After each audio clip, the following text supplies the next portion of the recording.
The first time I ever sat in a Ferrari was when my family went to Rome for the Millennium. I found a Ferrari dealership with my mom. One of the employees there was nice enough to open up the door and let me sit in a 355 Spyder. That was the first time I ever sat in a Ferrari. I'm the biggest Ferrari enthusiast that I know, big enough that it's been a source of conflict around the MotorTrend offices. In fact, the first year that I was around for our best driver's car competition when the 458 competed, I wore Ferrari shirts and a Ferrari hat every day of the competition, and Angus finally said, "Take off that hat, mate. You don't want to be that guy."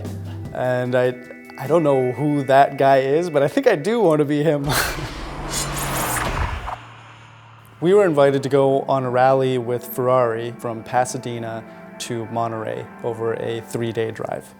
I was somehow offered the chance to go on the rally. Without knowing anything about it, of course I accepted, still kind of pinching myself along the whole way. There are about 30 different Ferraris lined up to meet up with the Ferrari PR people, and they hand over the keys to the 458 Spyder that I'll be driving for the first day. Them handing those keys to me was better than any Christmas present, better than any birthday present.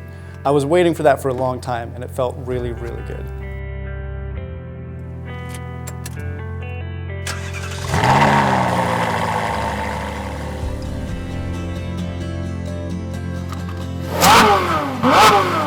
This was a rally. It's not about the first person to get to the finishing point. It's about who can follow the checkpoints and the pace most accurately. So you're penalized for going too slow, you're penalized for going too fast. You want to get to your different checkpoints as the rally dictates you're supposed to get there. As soon as we found out about the rules of the rally and following a certain pace and how speeding was not encouraged, we decided to bail on the rally. You're given your own keys to your own Ferrari for a day, and rules go out the window.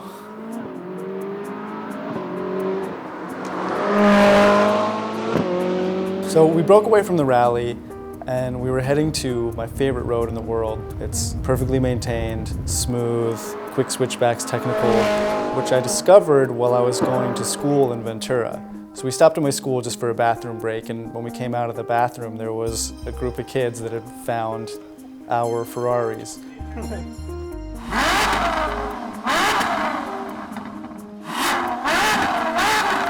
Since it was me and my team, Ferrari was kind enough to give us a support car, which was a Ferrari FF. These guys loved the cars. Not everyone knew exactly what it was. They saw the Cavallino Rampante on the hood, and the 458 Spyder drew a lot of attention because it's still a really new car.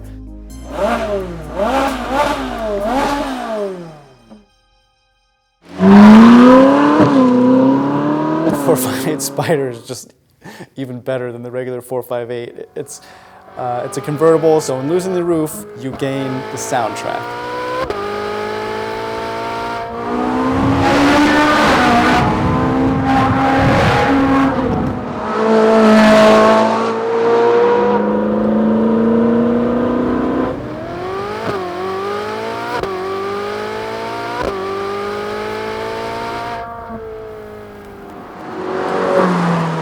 The car is so capable, it does things you don't expect a machine like that to do. It's such a perfect car. It's just a perfect machine.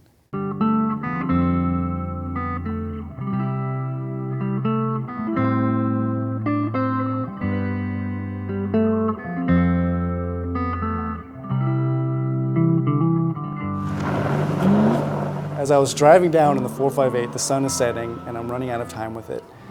And I was wondering, I'm never going to get this opportunity again. I think I did it as perfectly as I could. It was this strange mix of total satisfaction and utter heartbreak, that I may never get to do that again. And we pull into the hotel with the 458 Spyder and meet up with our Ferrari correspondent, and she asks for the keys to the 458, which was hard, but then she asked what we would like tomorrow. And obviously, any Ferrari is great, but I said an F12 would be best. So she obliged and handed over keys to our own F12 for the next day.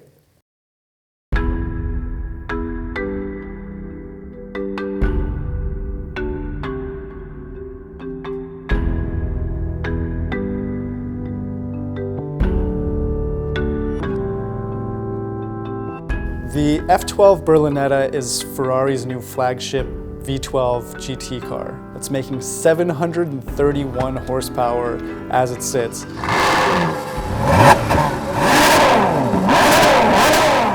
The first day was such a success, breaking away from the rally, we decided to just do that again straight off the bat.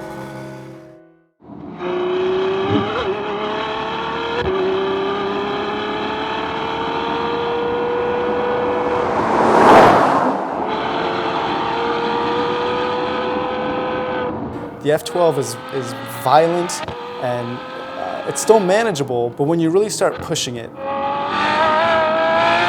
that's when the F12 really comes alive. I didn't get anywhere near the limit of the car's capability. The closer you get to its limit, the better it is. It's a terrifying limit. It's scary. It's so capable, it asks you to do more and more.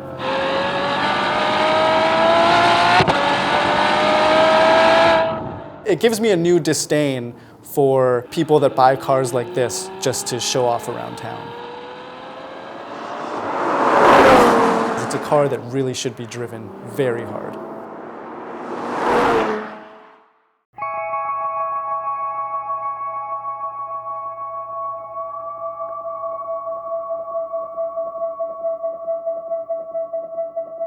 The next morning we woke up, grabbed our F12 again, and we joined the convoy down to enter the Quail with the rest of the cars. Driving the car in traffic is fine. It's comfortable, the transmission is still smooth, but it is excruciating. Sitting in that car, knowing what it's capable of, going 5 miles an hour behind everything else on the road. It's kind of like spending a night at Kate Upton's house while she's babysitting her neighbor's kids. Like, you get to spend a night with her, but not doing what you want to be doing. So the Quail is the most exclusive event at an already exclusive series of events, the Monterey Car Week.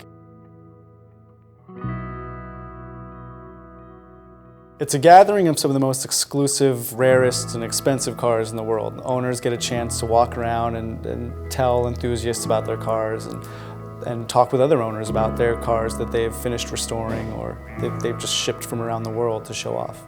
Ferrari had a particularly strong showing this year. They brought out some of their most unique models for everyone to admire. Going to the Quail in and of itself is an incredible treat. Pulling in a Ferrari, admiring the other Ferraris there is something. In the time I spent dreaming about Ferraris day and night, it's a privilege I literally could not have ever imagined.